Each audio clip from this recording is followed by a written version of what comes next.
Misamu akwaba and ye tech news abaya kwemu na watche ewe mu na se shase yenko the camp of Google. Afibia na Google for release omo devices in October after say will be release omo de no. Samsung for be release omo de in January na Apple phone so de omo de aba September, October na just Google for a day omo Pixel devices dia. Na afibia ye omo tande the normal Pixel and the Pixel Pro. Until last year so omo de Pixel 8 and omo de Pixel 8 Pro e de buy. The editing said this year 4 devices and omo de ba. The normal Pixel 9, the Pixel 9 Pro so beba. Normally the Pixel 9 Pro XL. XL be a jama extra large, but many more XL in the original Hama. Now last device the Pixel Pro Fold. Kaya last year Google for the Pixel devices buy so the Pixel Fold the buy. And think this year you hear him saying commodity the Pixel Fold 2 ebeba. Report about say there will be no Google Pixel Fold 2. Name the Google Pixel 9 Pro Fold. Na say the device, the mobile devices ni nyina na say any phones ni nyina no abeye pe. Na say number no na say name ni nyina no abeye pe. Until next year na say omode the Pixel 10 Pro Fold and ebeba instead of the Pixel Fold 3 and I said the Pixel Fold 2 I was saying commode ba no. Nti eno ni nsema e free Google for aswe so eba. If you are yonko metaphor so asweye na metaphor already my video about omo AI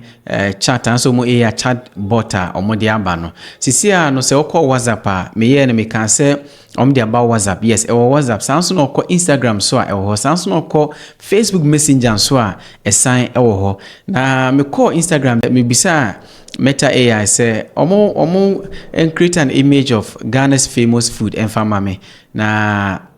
oh mama jollof na me hwe na mse dabi anka bia me pe fufu mpesen ko mama me fufu nti omo mama fufu ni granola soup eno ni image so a da so a Meta AI so e de mama me call messenger so ka chom say omo draw an image of Ghana's president farmer me sounds na me ka chom say omo imagine say alien for aye smartphone na eno so omo de ho image so de mama.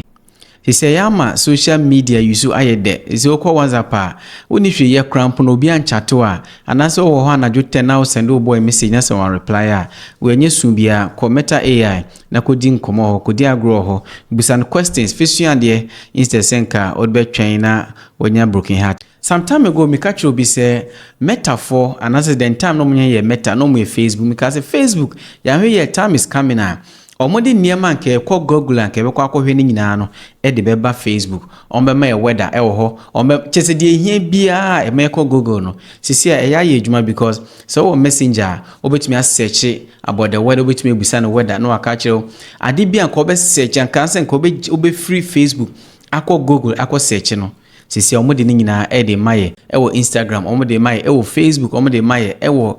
WhatsApp into here so be call Google bio. That is where the world is going. See a twaso na ye twaso metaphor ho anso bio. This week ya na Mark Zuckerberg e de buy say sia no so nya messages or WhatsApp obetumi achim obetumi afilter according to all on read and groups and to call on read na WhatsApp messages are on ready ye nyina e bia no bia send message bi urefi unimpo say asha say because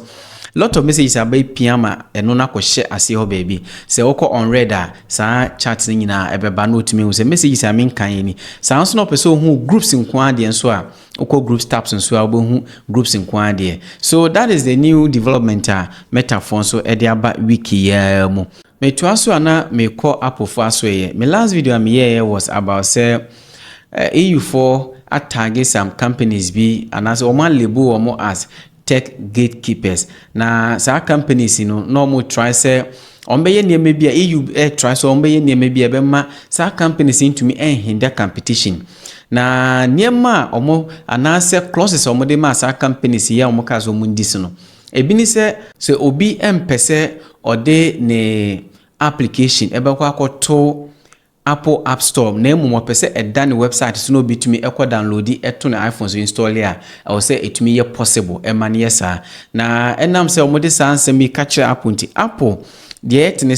say iOS 17.5 on the bar, there will be a feature be a woman say European Union a bit more coin ama with me leave the App Store akọ any third party app be so, and as a third party application be no with me akọ download some applications be so e free or e go or phone so.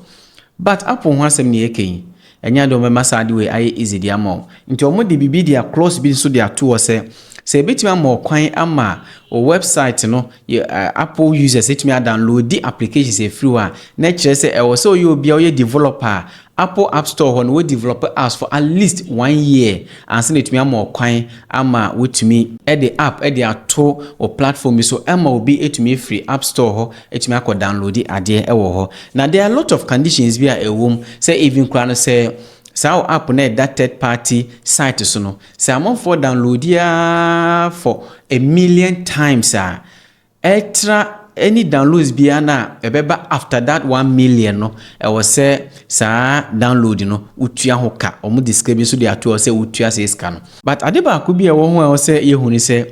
say o update even app ewo Apple Play Store Apple regarding as a download and jemfa say so onye nipa 200,000 na say omo download one app na so bia updating 5 times e bia fa say 1 year 1 month bia no o de one update na eba 5 months time no Apple ebe recognize say sa app ni downloading 1 million times.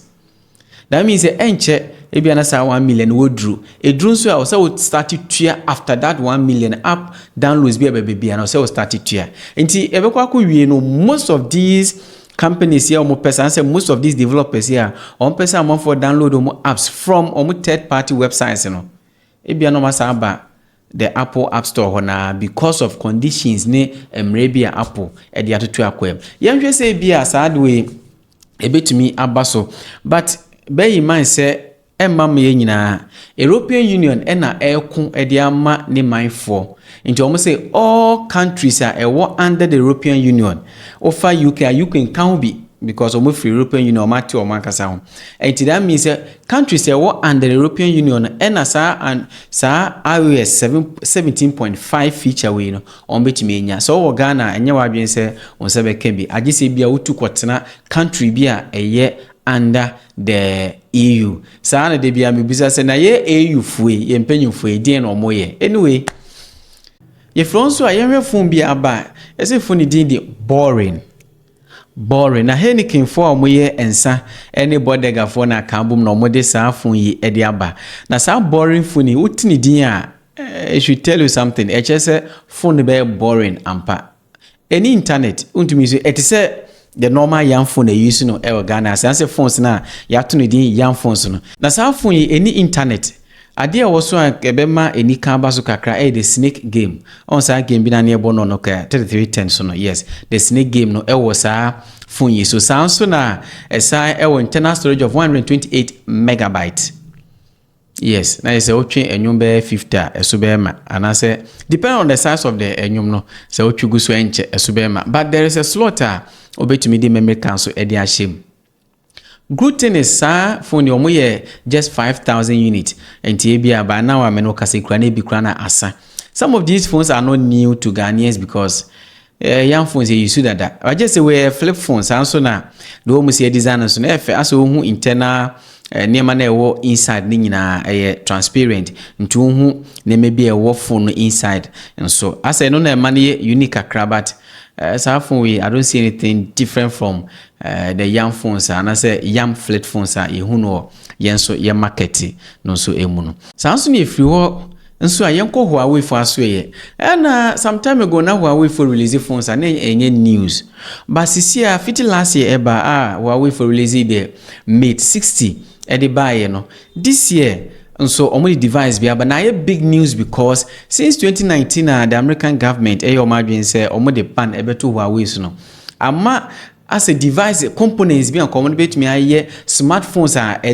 the Samsung and the iPhones be compete no nya sa components from the American companies like the Qualcomm ene amaka no enam say no ama Huawei for phones release na for release 5G no de go so release 4G smartphones nti omutumi ye phone to say phone efe pa phone e kama ba na en support 5G ka Ghana phone kwa po anka high because 5G bi ania 4G mum kra no ti omuti data na e bedru 5G but ehun here because 5G is the future eno na machines a use high speed internet ebe hia sa autonomous cars ya enam kromi do ebi enye ndru Ghana de but anase ebi edru Ghana mpona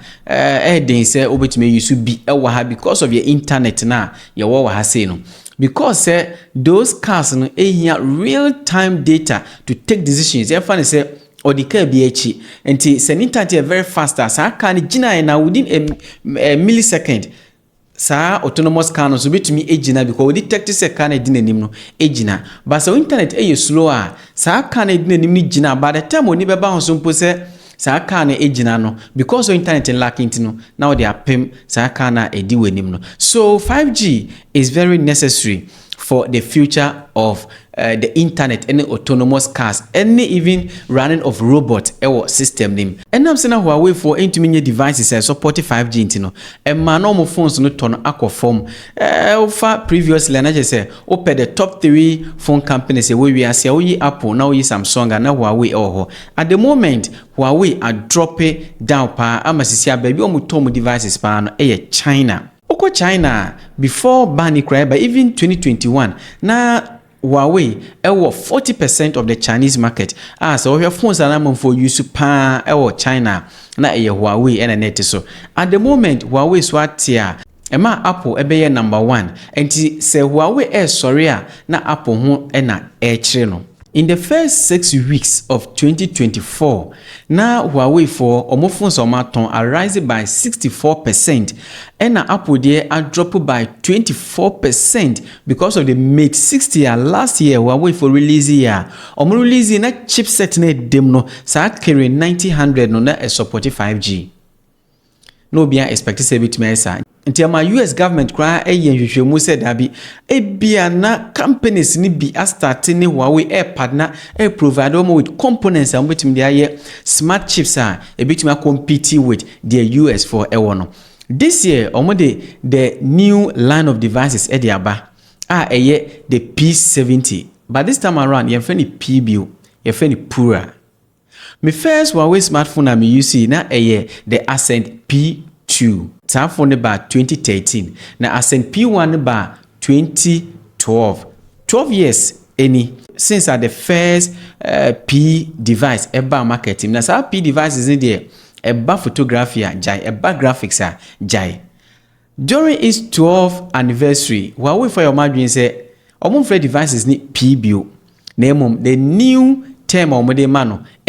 Pura. And this year, Huawei for release the Pura 70 devices. Pura 70, Pura 70 Pro, Pura 70 Pro Plus, and a Pura 70 Ultra. Na sa devices dey ma ye nika camera si be mo say design no and because of how mo design it no camera no in the Ultra no it me pop it up esan ko shem as a portrait a bat say normal lens and ki echimu a ebe pia bansan so na o man sa phone ya sa lens no etumi pop it up na etumi esan ko shembio. That is Huawei for you. At the launch of this device, Huawei for antre the chipset edem though among for suspect say be the carry 9010 na edem me sure say sa phone e drew America and say drew US on be papa mu no ma hwe chipset edem components egum. How different is it from the what US 4D mu no last year dey buy omuton the Mate 60 no inside China alone ti wa onye bi toy bia no auto free China ene buy amba abonten. This year sir Pura 70 devices I'm also suspecting some turn China nko anti wo beto bia no agi say bia Chinese marketplace bi ene bia say AliExpress ene omo big supermarkets dey obetumi order ifru ama etumi abounche. Now here specs of these Pura devices here. Over the Pura 70 now and the screen is 6.6 inches. You see the LTPO OLED. LTPO ne ejina oma low temperature polycrystalline oxide oma fa OLED screens no and oma reduce the temperature no sembe ya endrain battery temp sounds a bit more higher refresh rate and this LTPO OLED better than the usual OLED screens na ayana eba no and the Pura 70 no come with 6.6 inches. Na so the aka ni nyina no screens no ekọ as high as 6.8 inches. Na the RAM no 12 gig. Samsung internal storage ni 512 any 1 terabyte versions and so na the battery no 4900 milliampere na say wo charge a wo the cable na charge a wo betumi a charge at 66 watt. Samsung no the wireless charger na charging so a obetumi charging at 50 watt. We hear reverse charging na reverse wireless charging kire say o the phone ne baako to baako echi na je say tumi a charge e de amo no so betumi a charge at 7.5 watt. We hear the base model the Pura 70 dia kan dey and no specs no soropa a chain the base model no, but these smartphones here buy adia Huawei adwini wo so pa photography nti ase photography no mode ton the device no na ma share some reviews bi online we share reviews na say omo twa ade bi hu anaso omo ma bibi twa no ho na omo the phone dia capture to see say betimi capture image na ade na twa no ho so na capture image no beka say bia eye ade bi stable anase ade bi da ho e no mo twa unhu say ade bi twa no. That tells you how fast those cameras are. Samsung so the feature bi aba phone one friend intelligent noise reduction. Na say intelligent noise reduction say so wo ye caller obetumi delete any sound bi atwa ho ehia nyina na ka voice ne kwanse na be ya kasa ba bia nipa no wo no obetumi etie ne yie na ye wuru nko the Pura 70 Ultra na the big boss among them all no. Na sa device ene de ne RAM no 16 gig and the starting free 16 and at 16 gig. The screen size is 6.8 inches and so and the battery 5200 milliampere hour. So we charge it using a cable a bit me charge at 100 watt. Samsung now we charge wirelessly so a bit me charge it at 80 watt. Any memory card slot Samsung is supported satellite calling and messaging but only limited to China Hona because of say company now or a partner to provide satellite calling and messaging no a Chinese company to limited this feature to only China for and in case be as a phone way to me babontia or want to me use some feature way so now so pricing na I say Huawei for ne Apple phone a challenge because more Pura 17 started free 5,499 yuan. Samsung na the offer iPhone 15 na the base model na price is started free answer no 5,599 yuan hona. Samsung na say offer the Pura 70 Ultra na the highest and I say the most powerful among all the phones na and also price is started free 9,999 yuan. Samsung na iPhone 15 Pro Max no surprise no so the same 9,999 yuan. So I think say Huawei for person make it price no and then Apple for there no to me bank across and be amount for be choose some then over the iPhone because China is here Apple for 24.7% of the market share. Samsung and Huawei were 22% of the market share. Samsung and Xiaomi were 12.96% of the market. Until Huawei 4% more day this Pura devices it to me say revive or more brand in bio. What we you saying was our news here about this week mu so any jenwa me say subscribe or like a video and share video more friends so baby. Media ni chance with them ba. Yes, and share you another time. Bye bye.